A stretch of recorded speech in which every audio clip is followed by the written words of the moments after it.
Everybody else, and it's freezing cold. I'm standing out there without a coat on. Everybody else who could have stopped to help me keeps driving by.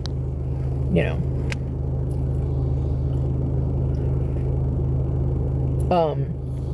Women don't stop at all. There was a woman standing at a bus stop right next to me. She came up and struck up conversation. But women in cars, no, they don't stop. And this is just based on, my personal experience, which of course is anecdotal. I'm sure lots of women stop to help other people. But, so the guys are asking me things like, did you put gas in it?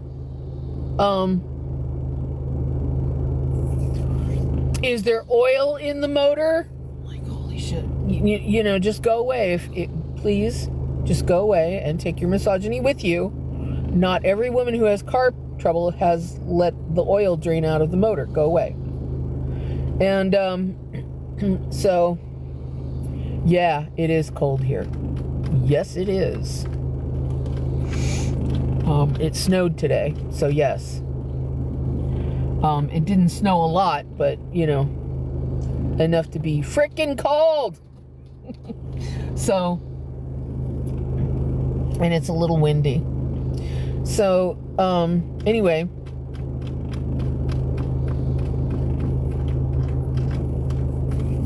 Finally, a couple of guys helped me. The guy with the electric car, he's away. And two guys decide they're going to push me off the road rather than letting me stay there in the middle of the intersection and get a damn jump and get down the road. So finally, I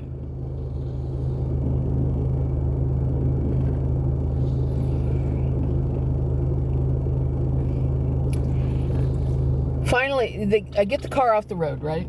So they walk off. I immediately reach in the car, pull out the jumper cables, and stand very close to traffic to get somebody to stop. And sure enough, here comes a Muslim guy. And I don't know if you guys know it, but it's part of their religion. They actively teach their religion that one of the tenets of their faith is that you must stop and help people if you see a need.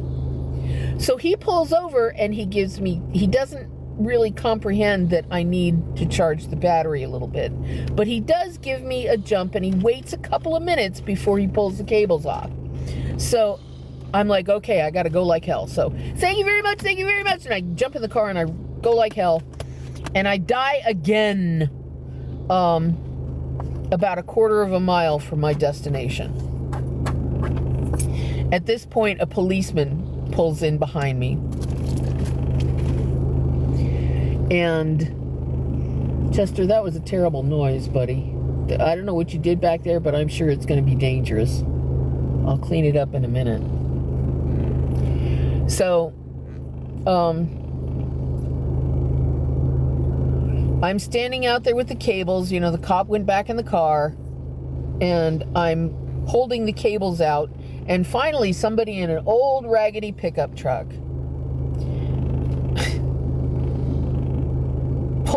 pulls in. He nods at me, and then he pulls past me, and then he turns his vehicle around, so that he can point the nose toward me. I'm still in traffic.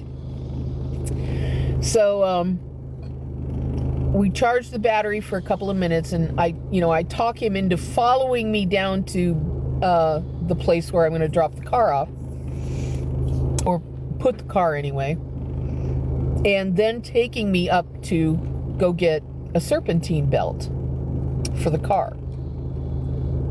Because now, on top of everything I know, I'm like, okay, well, I have to figure out how to get this car, the belt on this car, even though I've never worked on this car before. And I'm like, okay, fine. So I go up, I get the belt, and I ask him, will you please consider putting the belt on for me? And he goes, I can't do it tonight, but tomorrow I can. I'm like, okay.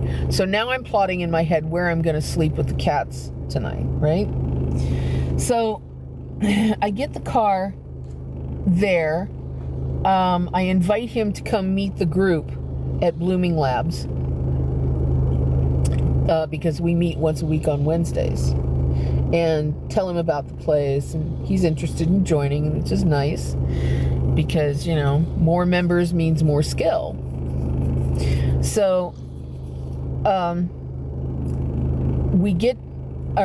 I go inside, and sure enough, I'm looking around for tools, and I'm trying to figure out what do I need, and somebody else comes in the building, and he's going to use the card, and he said, "Did you need to use it?" And I'm like, "No, but I was wondering maybe if you could help me." And instead of helping me, he puts the belt on himself, with me standing there doing the girly holding the light thing. And thank God. I think he just wanted to get it done and get me out of the way so that he could do what he was going to do to his car, which is fine. Thank you for the help. Thank you.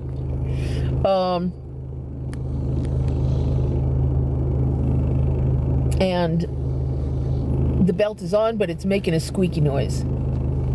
So I think I'm going to take it back tomorrow night, but I think it needs to be tightened down a little better. But at least for tonight, we're in a car. Are you seeing this right here? Are you seeing this? Is that not the cutest thing ever?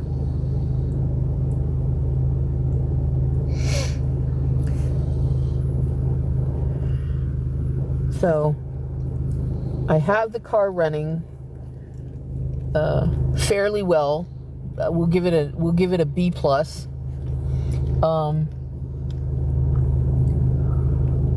I stopped by Aldi's and got myself some canned soup and crackers. And life is good. As far as the Sentra goes,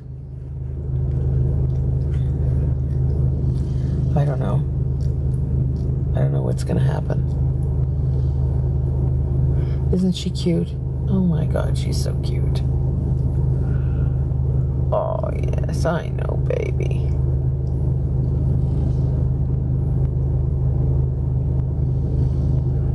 Yes. Yes, be sure to clean all that fur because, you might have a hot date. You need to be your prettiest. You need to be spit shiny.